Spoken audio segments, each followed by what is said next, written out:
Bertram didn't know he was unusual for a Pomeranian, so he had no idea why his human abandoned him.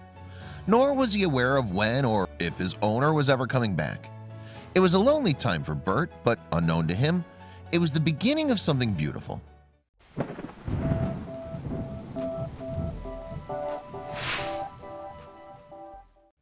Although there are many reputable dog breeders, there are also those out there who don't care for their animals. Some just see their pups as a price tag. To them, doggos that deviate from a pedigree breed are unlikely to earn the dog vendor money. As an unfortunate result, dogs that break the proverbial mold are often considered expendable. Irresponsible owners abandon them, although the lucky ones are at least left at animal shelters. This is just one reason why breeding pedigrees is a controversial subject.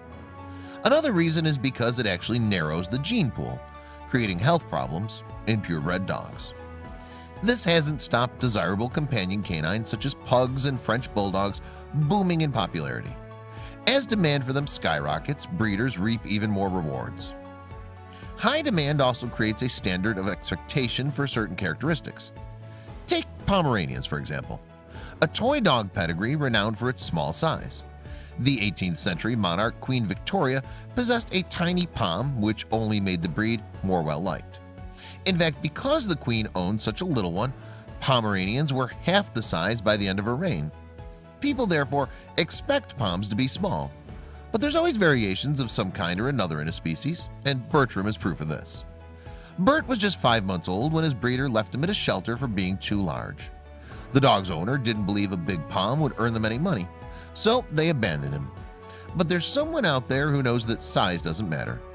To be more specific, that someone is art gallery owner Kathy Grayson, whose property is called The Hole. She lives in New York City but first saw Bert during an internet surfing session.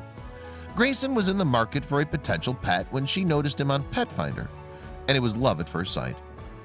There was just something about the look in his eyes, Grayson revealed to the dodo. Bert was in another state entirely, but the gallery owner didn't let that stop her. She traveled by both plane and car to Salisaw in Oklahoma, where the Pom waited for her. Grayson described how Bert had been ready to join her life as soon as she took him home. And what a world he entered. I think that next day in New York City we had an opening at my art gallery with hundreds of people and a dinner and after party, she recalled. From day one, Bert was ready to join the art world, the gallery owner added. Since then, Bertram has enjoyed schmoozing with cultured high flyers alongside his mommy every day. According to Grayson, Bert loves every minute of it. He's so calm and, introspective, Bert's human commented. He's been to dozens of openings, scores of art fairs in New York City, Miami, LA, and the Hamptons even. He's been to Canada and Seattle and DC, to clubs, restaurants, bars, even the opera once. Indeed, after being abandoned for looking different, the Pom loves to spend time with those that care. His motto is happy to be included, Grayson said of Bert. Furthermore, with so many people passing through the hole, he's never far from attention of his adoring public. In fact, Grayson revealed how visitors to the hole consider Bertram himself as something of an attraction. Bertie has become our unofficial mascot, of course, and many people come to the gallery to see Bert, she said. A lot of people bring their dogs too. And as if fitting of a cultured host, Bert knows a few party tricks to keep his guests entertained. Grayson has trained him to give kisses on command, but the Pom's love comes at a cost. If you want your kisses, you have to bring treats. Indeed, Bertram became so popular that his cuteness actually began drawing attention away from the hole's online presence. The gallery's website was full of people who just couldn't get enough of him. Consequently, Grayson elected to give Bert his own Instagram account. So in a way, Bert now owns his own art gallery, albeit in a virtual space. And you only have to look at his page's digital footprints to see that he's one popular Pomeranian. The Instagram account Grayson created for him currently has 241,000 followers. Bert's magnetism was obvious to Grayson when she first saw him. She told the Independent.ie as much on August 7, 2018. By the time his adult fur grew in and he was fully grown, it was obvious that Bertie was the cutest guy in the world. The Pom's mommy cooed.